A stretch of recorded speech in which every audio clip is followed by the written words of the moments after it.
So, welcome everyone to the Navigating the Administrative Assistant Traineeship webinar, presentation of the New York State and CSEA Partnership for Education and Training. My name is Jessica Rossman, and I'll be your host for the webinar. And facilitators today will be Taylor Barwinski and Eileen Easterly. At this, I'm going to mute everyone's phones to keep background noise to a minimum. Ensure that you stay muted the entire time just to ensure that everyone is able to hear the audio. Questions during the webinar, you can type them in the chat box at any time. That chat box is located at the bottom right-hand side of your screen. Make sure all participants is selected in the Send To area. That way everyone can benefit from your questions or comments. And when you finish typing, click the Send button. I know a lot already found that chat box, so thank you for that. We have all questions at the end of today's webinar, and we're going to answer as many questions as we can. We do have two wonderful backup hosts, Melanie Grossman and Matt Trutta, who are going to be monitoring the chat box. If you have any questions as you go along, we will try to answer them, as I said, at the end of the webinar. And this webinar will be available in about 2 to 4 weeks. Mention that if you're able to hear me right now, that's wonderful. If anything cuts out in the middle for you, please either by reconnecting to the audio or reach out to our tech backup. You can find him at the top of the participants panel. Right. This informational webinar is brought to you through the joint effort between the New York State Department of Civil Service and the New York State and CSEA Partnership for Education and Training. If you're not familiar with us, the partnership is an organization that administers education and training programs for CSEA represented employees through our management cooperation. It's funded through negotiated agreements between New York State and CSEA. That offers in-person classroom training, online learning, educational advisement services, tuition benefits, labor management services, and education and training programs, including the webinar you are attending today. It is a joint labor management organization whose mission is to promote career mobility, improve job skills, support workplace safety and health, and promote effective labor management relations. You can learn about us on our website or calling us directly, and we will be providing this contact information again at the end of today's webinar. Now a little bit more about the partnership. Let's find out about the New York State Department of Civil Service. I'm going to turn the webinar over to your instructor, Taylor. Thanks, and welcome to the webinar.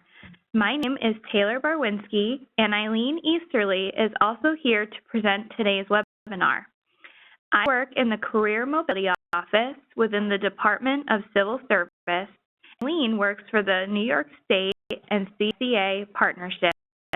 Hello. Of Civil Service is the Central Human Resources Agency for New York, and our mission is to work with agencies to ensure that they have the right people for the right jobs at the right time.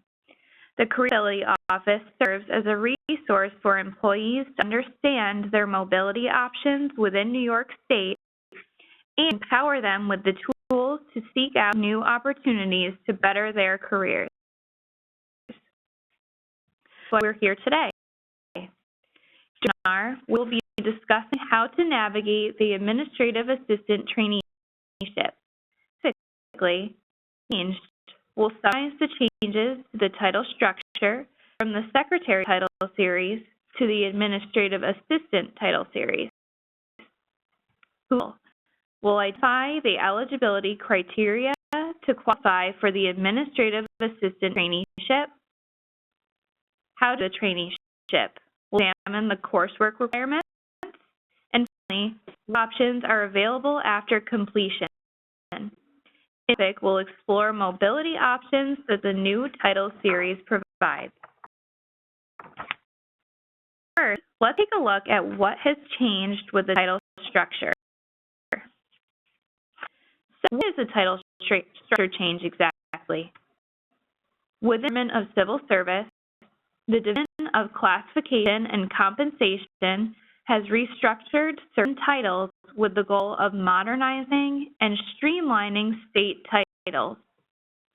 Upon review of the duties and responsibilities of the secretary titles, it was decided that a title structure change was necessary to reflect the true responsibilities and nature of these positions. As a result, the former secretary title series was title structure changed into the new administrative assistant title series, and a new traineeship was added effective October 31st, 2019. The change expanded the secretary title series by creating a new traineeship. Closer look. The title change established a traineeship along with changing the former titles Secretary 1 and Secretary 2 to Administrative Assistant 1, Administrative Assistant 2. The Administrative Assistant traineeship was created to provide more training, support, and exposure to various skills required to be successful at the full performance level Administrative Assistant 1. You will notice that the Administrative Assistant Trainee 1 is the entry-level position into this title series. Upon completion of 1 year as an Administrative Assistant Trainee 1, you advance to the Administrative Assistant Trainee 2. Successful completion of the traineeship, you be at the full journey level of a grade 11. To go in several different directions, including the Administrative Assistant 2 title. We'll be discussing some more mobility options later on. To understand the new title structure change, it's important to mention that no new examination has been held yet for this title series. For the time being, the Secretary 1 and Secretary 2 eligible lists used to fill positions in the new titles until new examinations can be held. Agencies may appoint directly to the Administrative Assistant 1 from the appropriate eligible list until new Administrative Assistant Trainee examination is held. These new lists are established. So let's quick check. If currently a Secretary 1, what do these changes mean for you? Let's take a moment to think about it. Secretary 1, you will experience a title change only to Administrative Assistant 1. The change has no impact on salary, seniority, grade, or bargaining unit for existing Secretary 1 and Secretary 2 positions. Another one. If you're Secretary 1 eligible list, what happens now? Take a think about it. If you're on the eligible list for either Secretary 1 and or Secretary 2, you will remain eligible to be appointed from these lists until they expire. For if you're appointed off the Secretary 1 list, you'll become an Administrative Assistant 1, grade 11, without being required to complete the necessary coursework of the traineeship. If on the Secretary 1 list, you remain on this list until it expires. They'll expire when the new Administrative Assistant Trainee 1 list is established. It is so important to sign up for the examination announcement notification system so that you're aware when new examinations are being offered. Please to page 3 in your handouts for the link to this notification system. Before on to the next topic, I have a question for you. Is it true or false? The title includes a traineeship leading to the Administrative Assistant 1 title. Pause for a minute if you'd like. is true. Cap, the title structure changed Secretary 1 and Secretary 2 to Administrative Assistant 1 and Administrative Assistant 2. In addition, there is a new traineeship where participants advance from Administrative Assistant Trainee 1 to Trainee 2, which leads to the Administrative Assistant 1 title. Now, the eligibility criteria to qualify for the traineeship. In this webinar, we are going to focus on the three main ways you may be eligible. Transfer into the traineeship, you may be reinstated, or may take a promotion examination to be added to a future eligible list. We'll look at each of these in more detail. To participate in the traineeship is through a transfer. Transfer is the appointment of a permanent competitive employee from one title to a different title or from one agency to a different agency. Once the examination is held for the Administrative Assistant Trainee 1, it's expected that most competitive appointments will be made via voluntary transfer. To transfer eligible, you generally must have at least 1 year of permanent competitive service and an appropriate transfer title or titles. Please contact the Career Mobility Office to discuss your transfer eligibility further. As part of the process prior to appointment, you must also have passed an appropriate keyboarding test. The keyboarding test will be administered by the Human Resources Office of the hiring agency. You will need to take this test if you are currently serving in an appropriate keyboarding title. Pages 1 and 2 in your handouts for more information on transfers and a possible transfer scenario. Another eligible for the traineeship is reinstatement. Do you know what reinstatement is? A former permanent competitive employee of New York State, you permanently reinstated to any competitive class position you held on a permanent basis or any position for which you are eligible for transfer.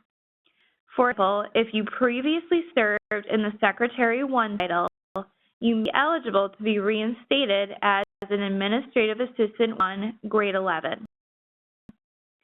If you previously served in a Secretary 1 transfer eligible title, you'd be required to serve at a traineeship level. This will require you to complete the coursework and possibly a keyboarding test. If this is your situation, please contact the Career Mobility Office for further guidance.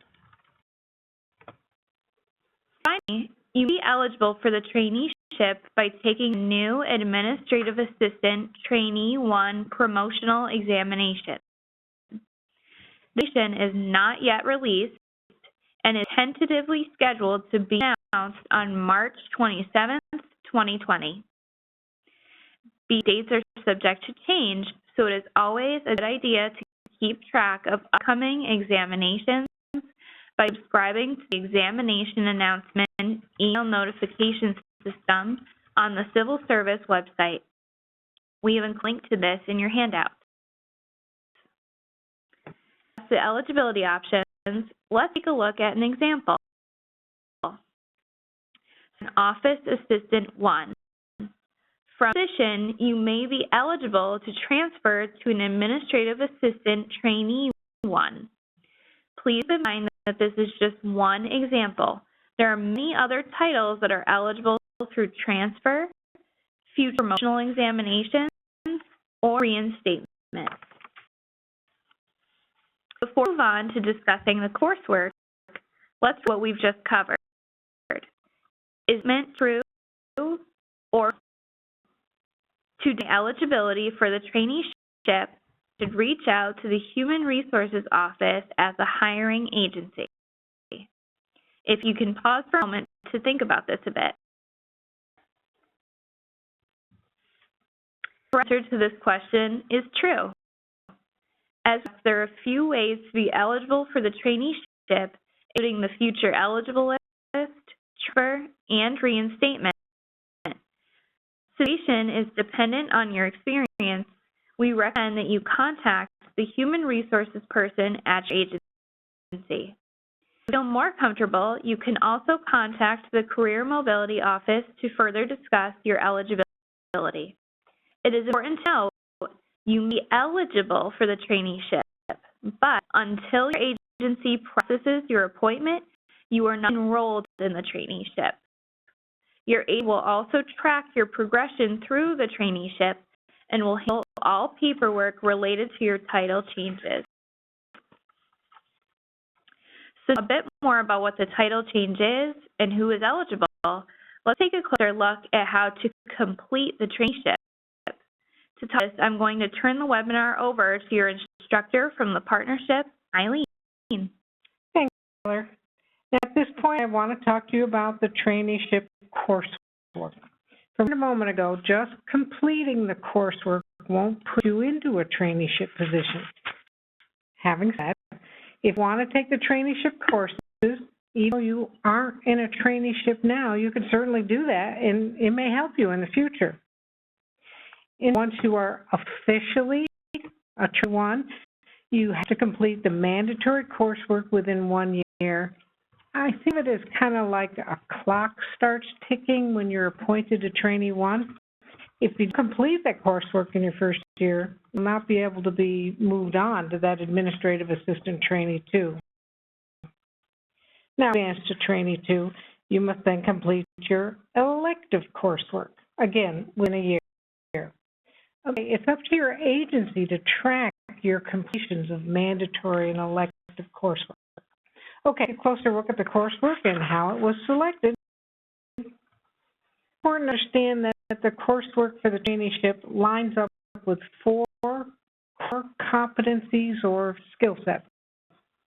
The 4 competencies are interpersonal and customer relations, journalism and self-management, verbal and written communication, and computer skills and technology. Now, these were identified as the skills that many agencies felt were most essential to success as an administrative assistant. Competency, as you see, has an icon associated with it. These competency areas, the mandatory courses are, and these are again mandatory ones, customer service, and in the interpersonal and customer relations competency, the organized office worker, which is professionalism and self-management, successful business writing from verbal and written communications, and Microsoft Word 2016 basics, computer skills and technology. Again, I kind of like you to notice those icons next to each course name. If you know that icon, it can make things easier for you to find the courses in Partnership Skills for Success course catalog. That each mandatory course is associated with one of the 4 competencies. In the second year of the traineeship, you'll be expected to complete elective courses in each of the 4 competency areas.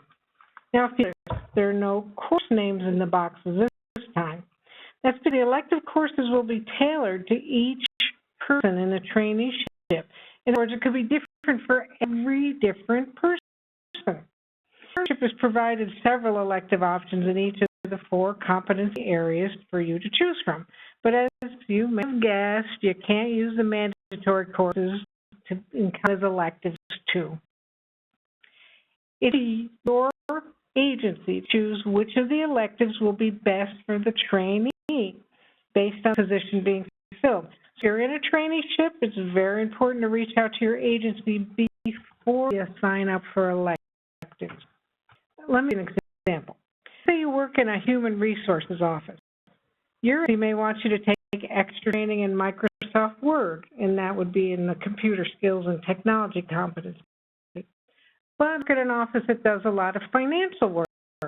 Well, your agency may want you to take more training in Microsoft Excel in that competency area.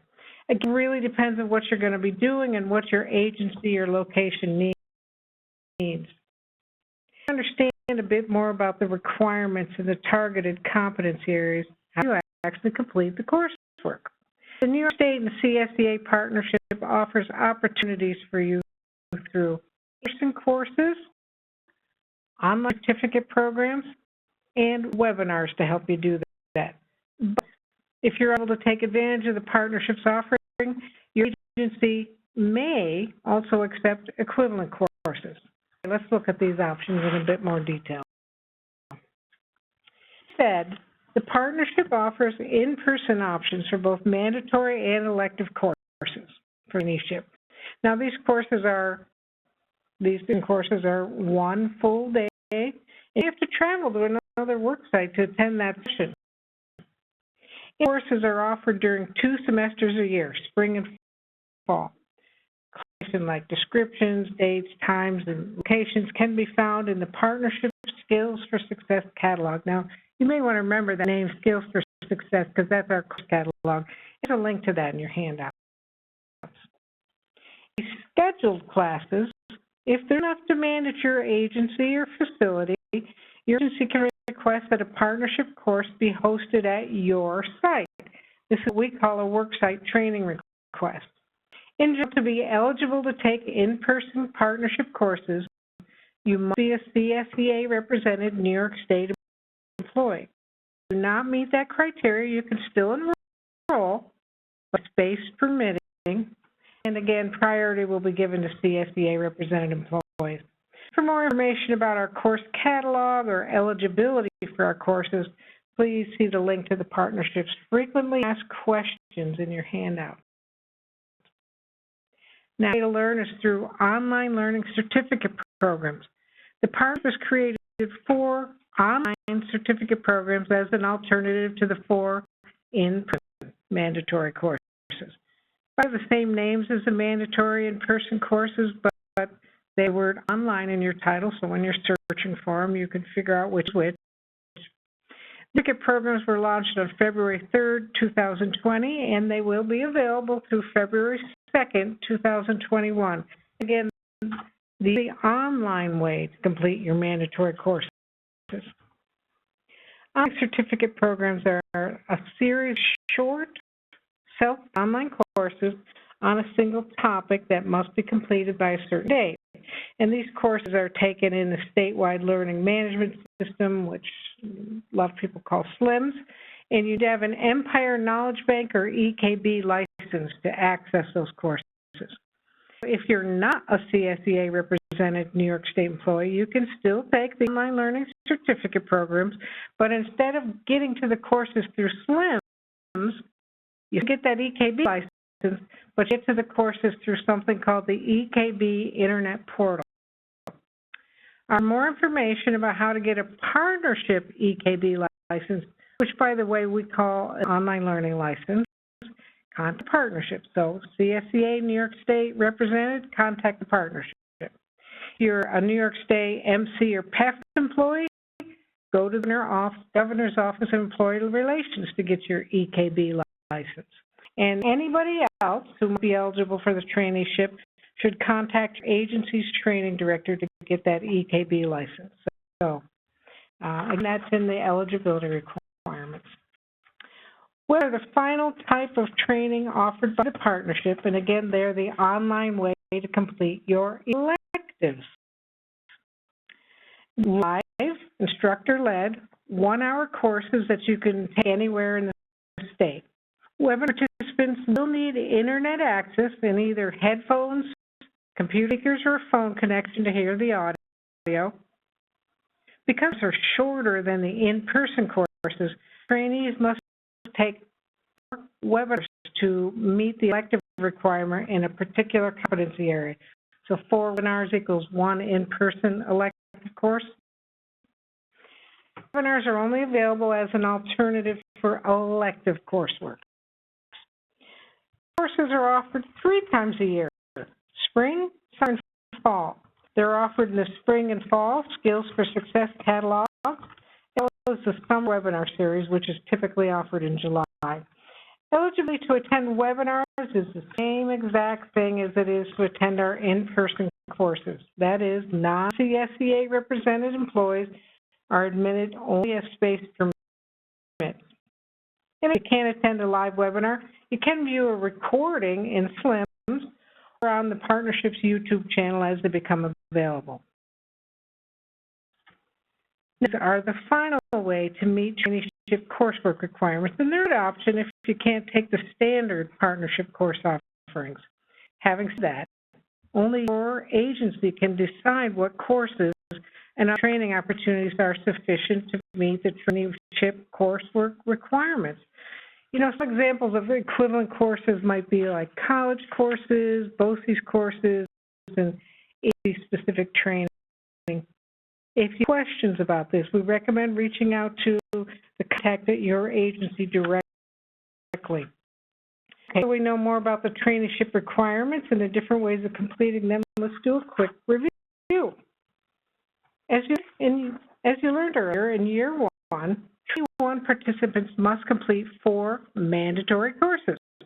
One mandatory course credit can be completed in 3 different ways. You can complete the partnership in-person course, use an online certificate program of the same name, or an approved equivalent from an outside institution. If you had taken a computer class at a community college, you could check with your agency contact and find out if this class could be counted towards your mandatory coursework requirements, and the next would be the technology and computer skills competency. Now, say your equivalent computer course was approved. That'd be one mandatory course out of the way.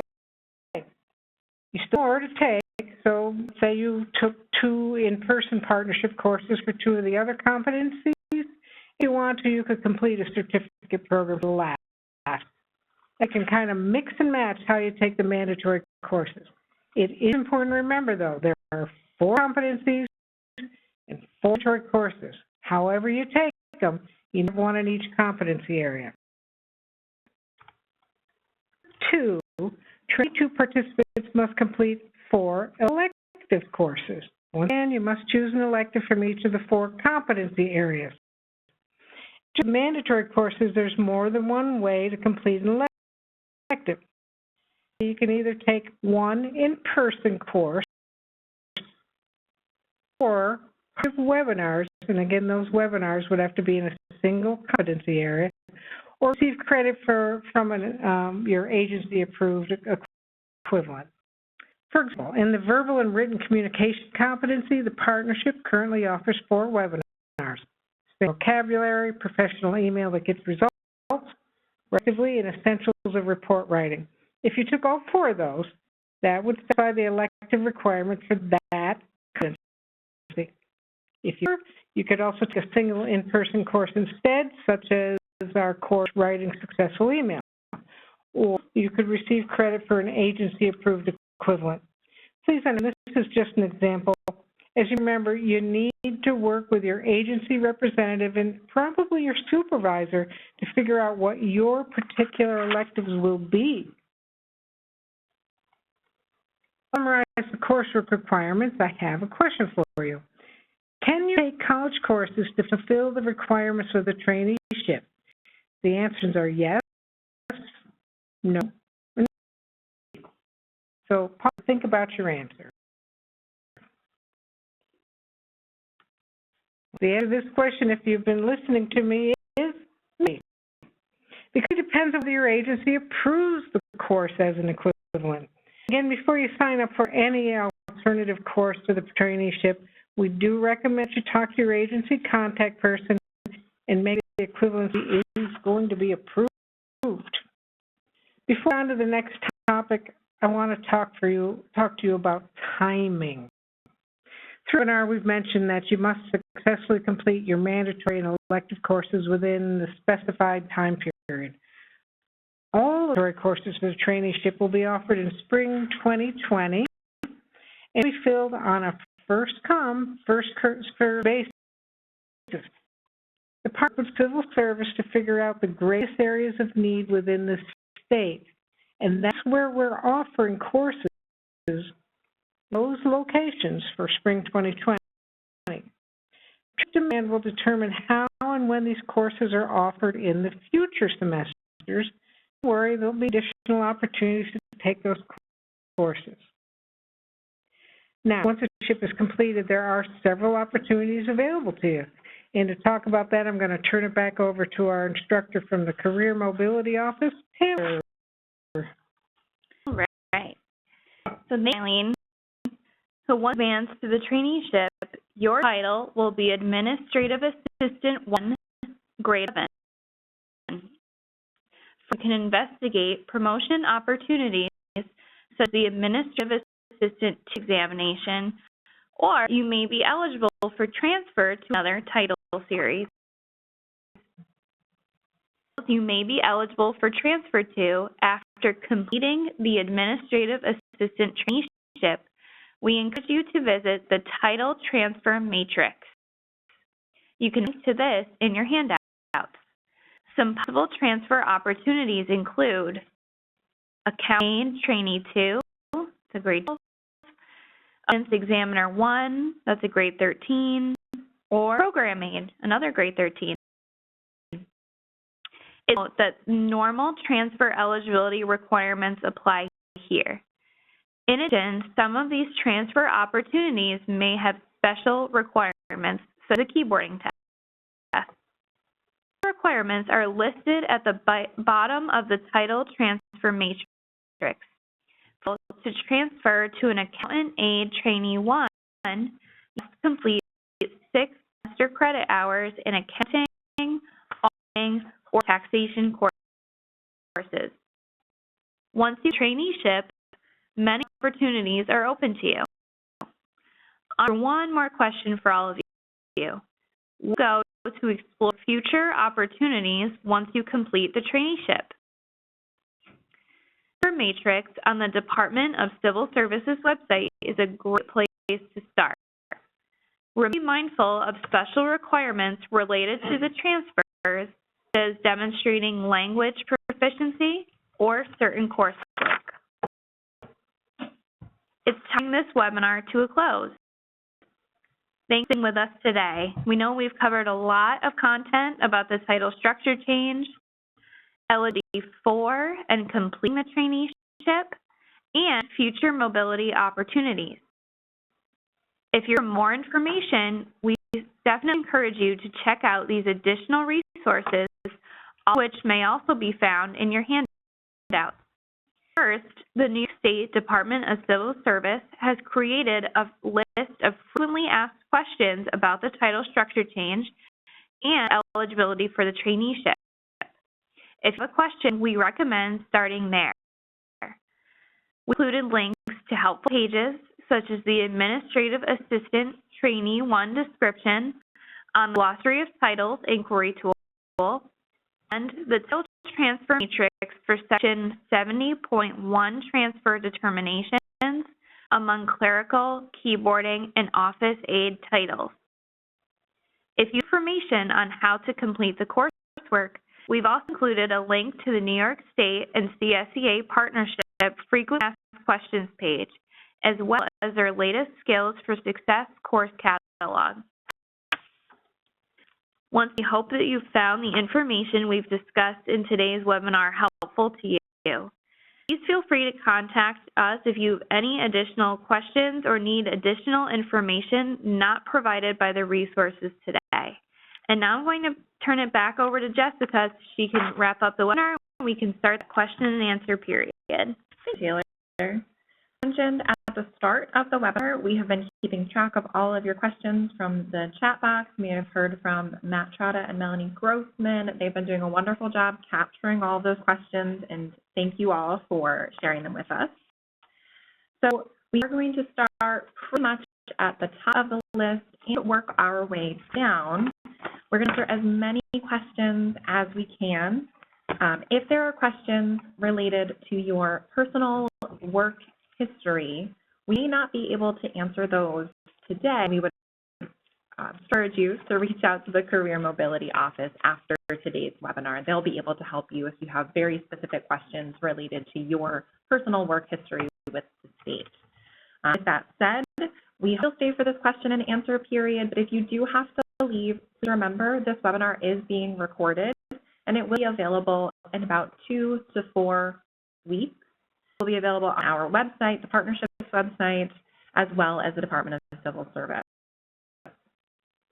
So let's open it up. I'm going to start at the top. Our first question: when I'm an Office Assistant 1, I took the Secretary exam and I'm on the eligible list. Do courses? Can I go directly to an Administrative Assistant 1? Okay, that's a really good question. So in that case, you may be eligible to be appointed right to that journey level of the Administrative Assistant 1, grade 11, without being required to take the coursework. You could, of course, still take those trainings just for professional development. That always looks great on a resume and et cetera. But it didn't require you to do those courses or go through the traineeship. If you're also eligible for transfer, though, in that case, you may be going into the trainee 1 level and needing to complete the coursework. So, if you're being interviewed for this position and say you're transfer eligible and you're on the current list for the Secretary 1, you must see how the agency is considering appointing you, because that'll have a lot to do with the level that you might be appointed at. And if another question for you, anyone in the audience, please feel free to keep typing in those questions. Both Melanie and Matt are still collecting them. And we are going to kind of go back and forth between questions for Taylor and questions for Eileen, just to make sure that we're spreading it out and getting one. So our question for Taylor, this looks like it was a continuation of the first one. So Office Assistant 2, who takes a promotion, doesn't have to do this either if their name came off the existing Secretary 1 eligibility list. So for that one, for the Office Assistant, again, if you're on the Secretary 1 list, you'll be eligible to be appointed from the list right to the Administrative Assistant 1. That, of course, means your board does need to be reachable on that eligible list. In these two, you may be eligible for transfer, but you really want to check with the hiring agency to see when they're bringing you in for that interview, you're being considered. If you're being canvassed, that's off an eligible list, because typically you're not going to be canvassed for any of your transfer eligible titles. Those trades are voluntary on your part. We're seeking it out. So in case, again, you may not have to do the traineeship and you may be appointed to that full level. You are, in either case, from where you're appointed from, if you're appointed to full level off the list, grade 11, you should still expect to complete a year probation. You may have a leave of absence while you serve probation, but that's something to check, where you're accepting the position with your current agency, but just something to keep in mind, it does not necessarily mean it'll be waiving probation, even though you'll be at that grade 11. Excellent. I have a couple coursework questions. Yep, let me take a couple of those. I noticed several courses or questions kind of along the same lines in terms of like, what if I took the coursework before I was in the traineeship or a while ago? Will it still be valid? The answer is me, because it's going to have to be up to your agency. There's no standard amount of time. So if you took a year ago, 5 years ago, whatever, your agency has to say, yes, that's fine. You took it this amount of time ago and it's still valid. So really that's the question that you have to do is, with them and find out. So complete year 1 and year 2 coursework in 1 year? Yes, you can. It's not necessarily going to speed you through the traineeship, but maybe it's a weight off your mind, meaning that you've actually done that. I'll do one more. For the second year and the 4 electives, do you need 1 in each area, or can you do all in one area if that's what your supervisor requests? Okay, so the 4 electives, you do have to do at least 1 elective in each 4 competency areas. Now, your supervisor may say, I'd like you to take a couple more. Again, let's go back to that example of your If the office that does a lot of financial work, they'll say, do some more. So they can say, we would like you to do a couple more courses in that competency just to round you out for the position you're going into. And that's, again, up to your supervisor. They can ask you to do more than one elective. Or you can choose to do more than one elective on your own, but you still got to have one in each category. Pass it back. Sounds good. So I think this is a good general question.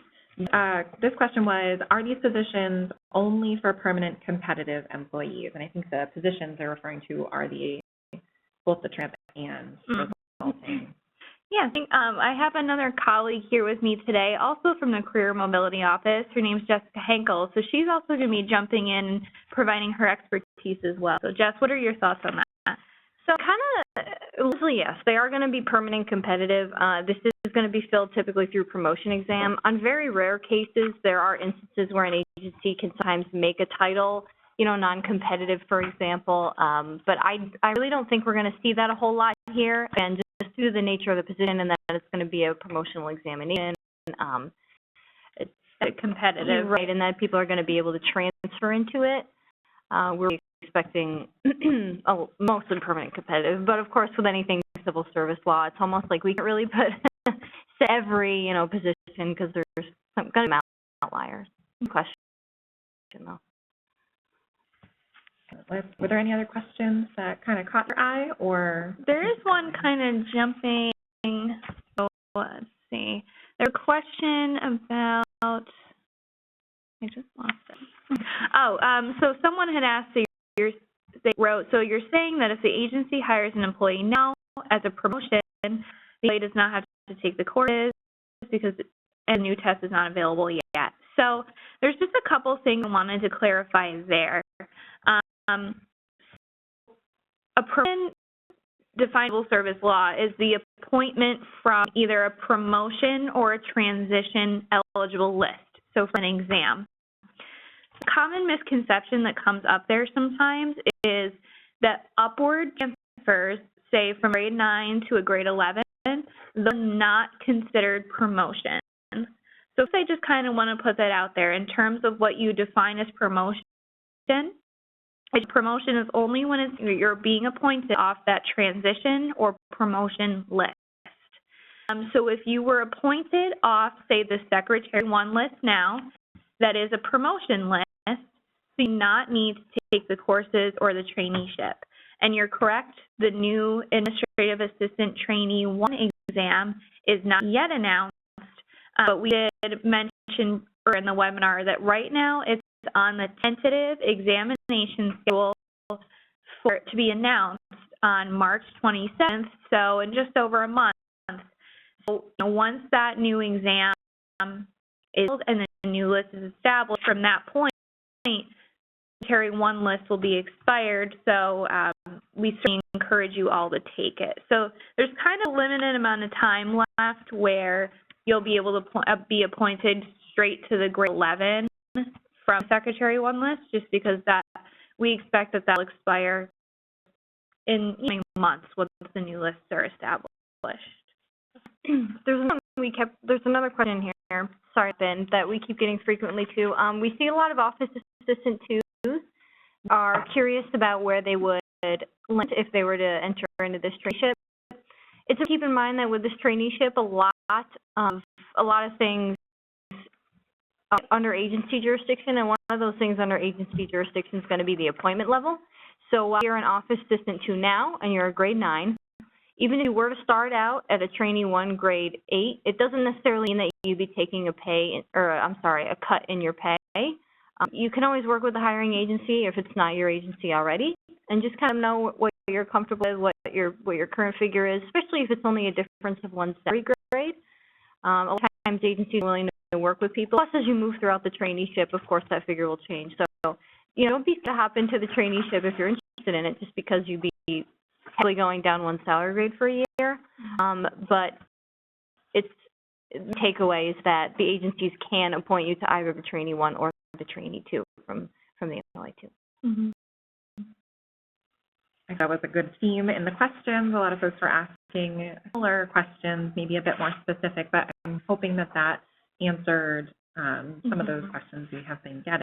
Let's take a look at some of the coursework questions. Alrighty. So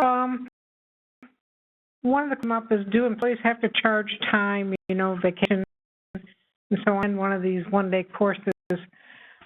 My understanding is probably not. So let's say you're in a traineeship. You're not in a traineeship. You're in a traineeship. Your supervisor knows you have to complete these courses within a certain amount of time. So the expectation is you'll be given an opportunity to take the courses you need to take. Having said that, for the partnership courses, in-person and webinar courses, you need to have supervisor sign off to take time to go. Of course, we do expect that they are going to do that if you're in the traineeship. If you're not in a traineeship now, it's no different than when you want to take any partnership course. You're going to have to get sign off, and I doubt you'll have to take vacation time, but you'll either get permission or not. And of course, online courses like the certificate programs you can do on your own time. Now, says I was told that administrative assistant trainees who are in an MC bargaining unit will all be eligible for these New York State partnership courses. Is that correct? Yes, it is. But please keep in mind that as space permits for in-person courses and webinars, and of course, yes, an MC can take the online certificate programs, but they do that working through GOER in the EKB Internet portal. And I'll do one more. I'm MC. How do I obtain an EKB online learning license? MPEF folks are going to go to GOER to get that license, and GOER is going to pay for that license for MC and PEF folks. So set aside a pool of licenses for that purpose. Okay, put back over. Thank you, Eileen. Let's find a few more of the sort of eligibility questions. I know we did have a lot of questions about transfers. There is actually, maybe this one's a bit easier. I've seen it a couple of times. How to take the keyboarding exam? How do you know you need it? Something in that vein. That's a good question. So, if you're thinking about going into this traineeship, especially if you are considering transferring into this traineeship, you need to take the keyboarding performance test. So I'll start with who wouldn't necessarily have to do it. If, say, you're currently an Office Assistant 1 keyboarding or an Office Assistant 2 keyboarding, anyone who has that keyboarding pathetic in their title, they may not need to take it because they're already serving in something that requires that. For titles that don't have keyboarding in the title itself, you may be, typing and preparing correspondence regularly, you would need to take this keyboarding performance test, be administered by the agency that would be looking to hire you. That would be something that you would want to reach out to them about scheduling, and it would probably be administered, as part of the hiring process. And just a couple of informational pieces about that keyboarding test.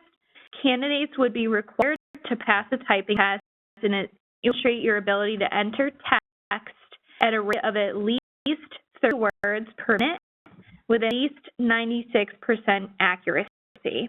Generally, those keyboarding tests are only valid for about 5 years from the date that you passed it. And understanding, although you might want to confirm this with the Human Resources Office, that they're pass-fail. You should know, possibly even the date you take the keyboarding performance test, whether or not you've passed or failed. You may know on the spot with that. So it's just something to keep in mind, and I believe that you're able to retake it. There might be time limits on, how long you might have to wait to retake it, but it's worth noting that even if you don't do so great the first time, maybe you're a little nervous, that's okay. You can always, try again. a couple of different questions, which is one of them specifically asked, does the keyboarding test expire? And you answered that with yes, 5 years, typically after the date. If you're not sure to, you can always reach out to the agency. If you've done one, you might want to reach out to the agency that administered it because they may have record of when you've taken that if you're not sure. Okay, one more question for the career mobility, and then we'll switch back to Eileen. So we saw a couple people inquire about 55B. For those who aren't aware, just a very brief overview. 55BC programs, a great program that allows people to, with disabilities or veterans with disabilities, to be able to enter into an entry-level position without the need for an exam, provided the minimum qualifications. If it is 55B, they are, of course, eligible for this. You know, they have the same rights as any employee will. For the examination as well, we do suspect, while the announcement isn't yet, we suspect that a lot of the wording, you've probably seen it before, the minimum qualifications typically will say something along the lines of, employees have had 3 months of permanent competitive or 55BC service, and we'll list the qualifying titles. So we do expect to see that. So if here is 55B or C, and they are interested in taking the exam, keep a lookout for it, but we do suspect that it will be included as well. Thank you. Eileen, any of the coursework questions? Yeah, a couple. One is, who is normally the agency contact who keeps track of this coursework, and who agency would approve equivalent coursework? We don't know, because it could be different at each agency, facility, or campus, or whatever. I imagine that you'll be working with someone in the HR office overall, but your supervisor may be the one kind of keep tabs day to day. I really don't know for sure, but we do know that the agency itself, we're going to keep track of the work that you do, whether you're completing your stuff. They would also be the ones who would approve any equivalent courses that you want to do. So it's up to them, but I'm not sure who it's going to be. The agency need to obtain approval from civil service to accept outside coursework. No. The agency chooses on its own what's equivalent and what's acceptable. Now, you know, it's set out already the rules of what's a mandatory course, what's an elective course, and those need to be followed. But again, outside coursework, the equivalencies, to the agency, whether that is appropriate, whether it works, if it's, you know, goes back in time, if it's still okay. And can a Secretary 1 sign up to do the coursework? And I guess a CSEA person can always take these courses, or any of the other folks who are eligible and as the space permits. So if you think, wow, that's a great course, and I'm interested in the traineeship or I've been through it, that's fine. We hope you take the courses. So I'm going to head back. Okay. See. So I reiterate, too, that their contact information for the partnership, for the Career Office, and for the Department of Civil Service is on the slide right now. These are the numbers that you would call with questions related to, you know, the administrative assistant traineeship. The Career Mobility Office is able to answer questions about eligibility and just generally what the title structure changes and how that might impact individuals with your specific career history. The partnership is really here to answer questions about the coursework. And the New York State Department of Civil Service, of course, you can always call them for questions related to the different titles and transfers and things like that. So with that said, if there are more questions that we can answer related to eligibility and the title change. A question, is the Administrative Assistant 2 position still filled off the same list as the Administrative Assistant 1 list? So right now there's a Secretary 1 list that is separate from Secretary 2 list. And I would expect it's going to be the same moving forward with these new titles because, again, really the Secretary 1 and the Secretary 2, those are purely title structure changes. So now Secretary 1 is Administrative Assistant 1. Secretary 2 is now Administrative Assistant 2. They do have two separate lists. The other thing to note, this came up in a previous webinar, there was not a traineeship for the Administrative Assistant 2, that grade 15. The traineeship is only connected with to the Administrative Assistant 1. So I just wanted to clarify that. And like Jessica was mentioning earlier, a lot of you have specific questions for your titles, how do I get into this traineeship, etc. Please feel free to contact the Career Mobility Office with your specific questions, because by contacting us individually, whether it's by email or phone call, we're able to pull you up in our system to know your present options based on lists that you're on, your employment history, just general information like that. And can really provide individualized guidance to your situation. So not able to get your specific question answered today, please feel free to contact us either by phone or email us, and that's what our office really specializes in, is really customizing guidance to you. So please don't hesitate to reach out to us. I may have already answered this, but the specific question that I'm seeing a couple of different ways is, does the Office Assistant 1 transfer to the Administrative Assistant mean I do not have to take the promotional exam? I think that this is in reference to the slide that we showed with the example, and I can pull it up again if that would be helpful. They really are just checking to see if they have to take the exam in order to get into the traineeship and ultimately become an Administrative Assistant 1. So I know it can definitely get confusing because there's a lot of ways to be appointed within the state. So great question. I'm glad you asked. While you are transferable to the Trainee 1 level as an Office Assistant 1, to make you take the exam, it's a great way to really make sure that you are eligible through more appointment methods. Because while you're eligible now through transfer examination and you end up on the list, then you're also eligible for list appointments. So say if an agency wants to take a look at the list and that's how they want to hire people, well, then when you're a transfer candidate, they might not see you because they're looking at list candidates. So by taking the examination and ending on the eligible list, that really maximizes your opportunity. So while you don't have to take it, it's really a good idea. Yeah, never hurt you in general to take any exams that you qualify for. It's only going to maximize your opportunities, like Jess said. You have discretion when they're appointing, so they may not always want to take the transfer candidates. They may be looking at the list first or vice versa, so keep that in mind. Maybe then for Taylor and Jessica, and I think a good one here is actually the 70.1 transfer. We had a couple folks asking questions about, can you use a 70.1 transfer more than once in your career? How does the 70.1 transfer play into this? Yeah, so that's a really good question.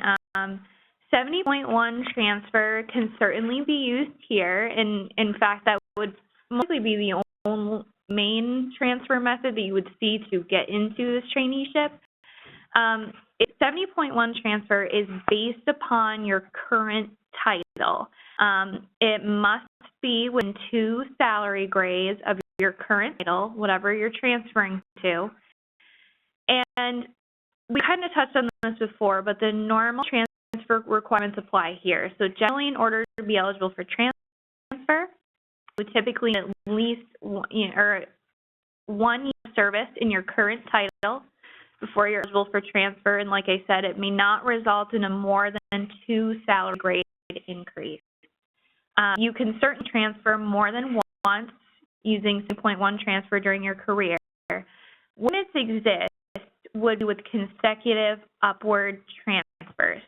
So for example, if you transfer from a grade 9 to a grade 11, that's fine, but then you would not be able to subsequently transfer upwards again from 11 to a 13.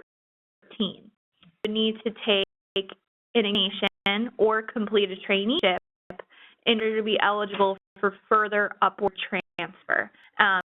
So either extend eligible list appointment or complete a traineeship in between, that's considered an intervening examination appointment. So it's sort of, transfers and the rules around it can get complex. So if you have questions, feel free to call us. Our Career Mobility Office does have a pre-recorded transfers webinar on our website that you could always view if you're just looking to get those, or the general requirements of transfers. We touch on that there as well. And then if you ever want to just confirm your understanding based on your situation, give a call. The only other thing to note with 70.1 transfers, you really apply to any title that's within 2 salary grades of your current title. It needs to be an approved 7.1 transfer title. And typically how those are determined is that you're able to transfer to comparable or similar titles. Again, ways to find what your transfer titles are, either through the Glossary of Titles site or on that title transfers matrix. Thank you. I think that hopefully addressed the questions regarding the 70.1 transfers. I think maybe let's take a look at some more coursework questions. I mentioned a couple things.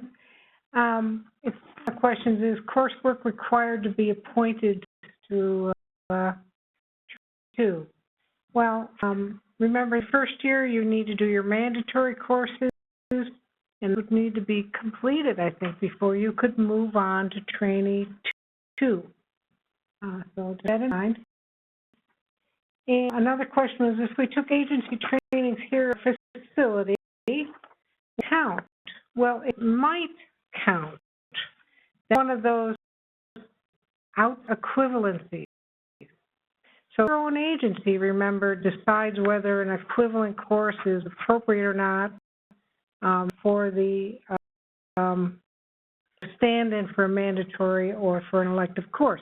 So who that person is that's going to be working with you on traineeship and helping you move through it at your agency, if they say, yeah, you took a civil service, or customer service course at our agency, that's equivalent, we approve it, then you're fine.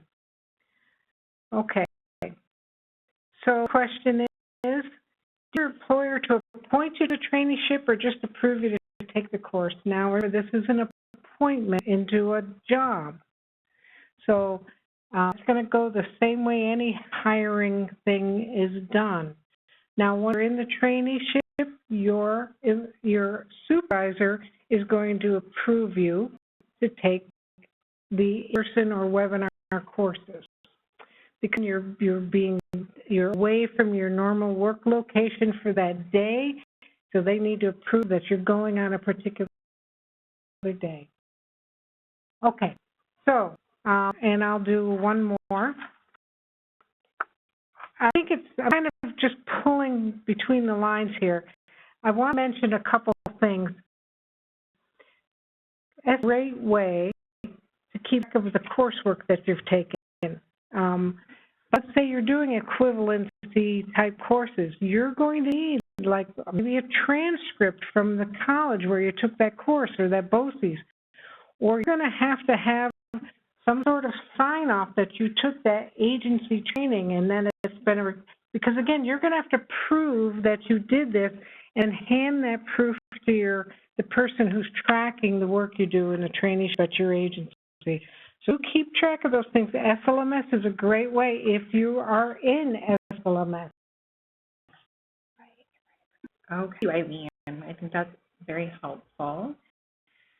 So we have been getting a few personal work history questions, and so I would encourage folks who have those questions to reach out to the Career Mobility Office at the numbers listed on the screen. You can also email them, as Taylor and Jessica have mentioned, and they'll be happy to answer those specific questions.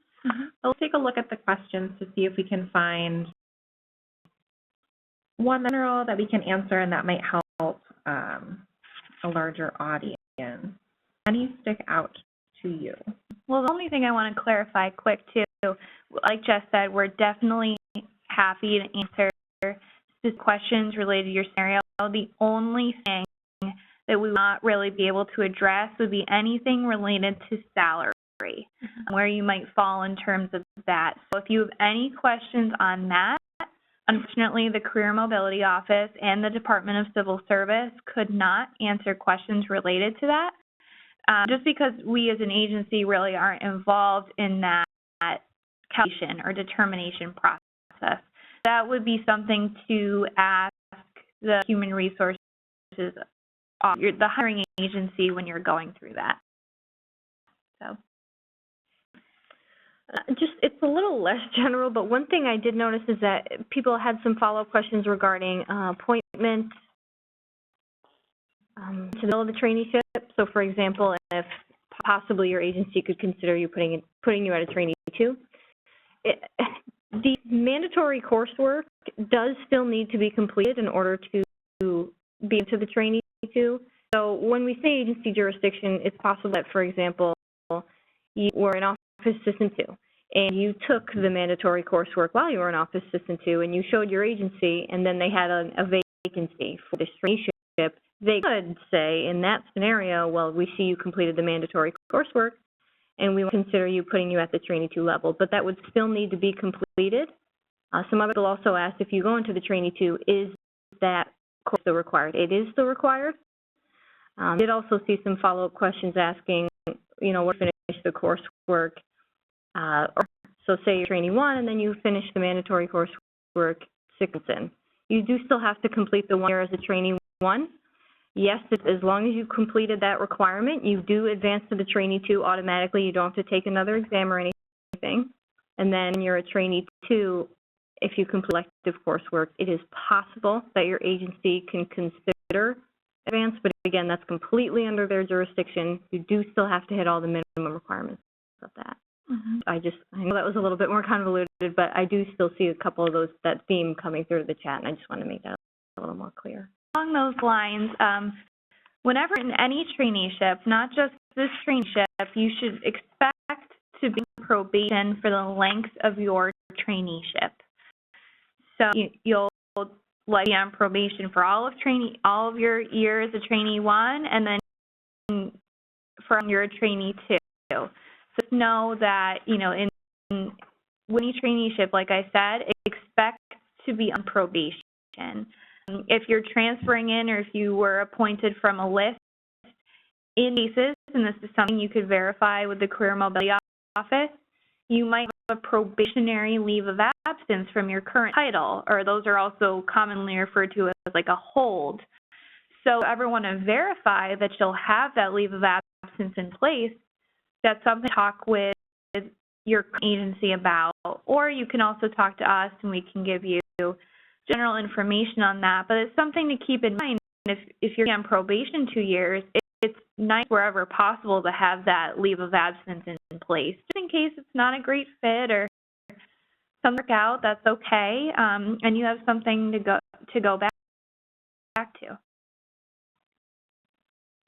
Because I know this question was just asked, but it's very important. Someone asked, if you're on probation, you do the traineeship, are you then on probation again once you complete the traineeship? No, not. You did your 2 years in your traineeship. That was your probation. The day that you hit the full level, just like with any other traineeship, you are off probation and you can do what you got to do. Yep. Yeah, along those lines as well, once you complete your traineeship and you get to that grade 11, then you are eligible for transfer either to other 11s or maybe even a 13. And whenever you complete a traineeship, you don't have to wait another year at the 11 to transfer. Right. So I've seen that be a misconception, but we totally support that people want to move up in years. So just keep in mind, you don't have to wait at that 11 for a year once you're done with the traineeship. You could looking at next steps at that. Of this traineeship being established. This was the case before, but now it's something where by completing a traineeship, you are eligible for further upward transfer, maybe even some more promotion exams. Okay. we can find a couple more coursework Okay. questions. So one of the questions was asked, where do I get that license? And I only need the online learning license or EKB license if you're wanting to take the online certificate alternative to the in-person mandatory. So for that, if you're a CSEA represented New York State employee, come to the partnership. We'll give you that EKB license, or as we call it, an online learning license. If you see your PEF, you're going to go to GOER with that license. And if pretty much anybody else, you're going to go to your agency training director. That's what you're going to do with that. So, let's see. You know, there's actually a question that kind of keeps coming up, but I'm not sure I want to answer it without you folks, which is, if I complete the coursework on time, what actually happens? And if you complete the 4 mandatory courses during Trainee 1, it is possible that you may not be advanced to the Trainee 2. I believe it's going to be reviewed on a case-by-case basis, just based on whatever your situation might be. There might be individuals who are on sick leave or something like that, and or family medical leave, something like that. So which of the cases, talk to your agency and see if they might just extend your probation until or the one until you complete the courses, or how they go about that. But I think it's really going to be viewed on a case-by-case basis. So, constant communication with your human resources office, and if your agency has a training office, they are a fantastic resource as well, and they might be able to help with anything you have questions on. Definitely. Questions asking if the program aide, that's a grade 13, is transferable to the administrative assistant 2, which is a grade 15. I would need to just double check some of our resources regarding transfers, but according to the title transfer matrix, it would be transferable to the administrative assistant 2. Keep in mind, if you pertain to your current program aide title from upward transfer from a grade 11, you would not be eligible for further upward transfer to the grade 15. So that would be a case where you would need to take the test for it. But call us for any specifics on that question, because again, we can review your history and go from there with you on how you might be able to create that roadmap to titles you want to get to. Okay, I see we are at about half of the folks that we had when we started. We are still getting a lot of wonderful questions, and we do appreciate you all staying this extra time so that we can answer them. Let's see, Ween, Taylor, Jessica, are there additional questions that you've seen that you think we can answer today, or? Well, I'm just going to answer one more, which is, person was asking, is there like one place online to keep track of all their certificates and for their coursework? And there's no. A lot of information is stored in SLMS if you are using the SLMS system.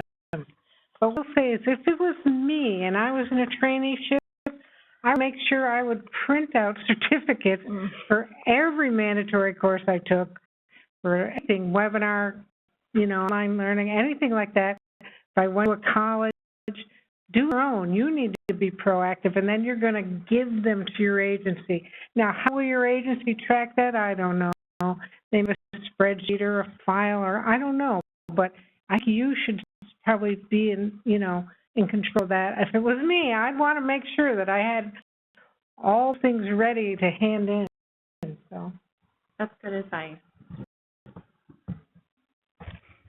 Let's see.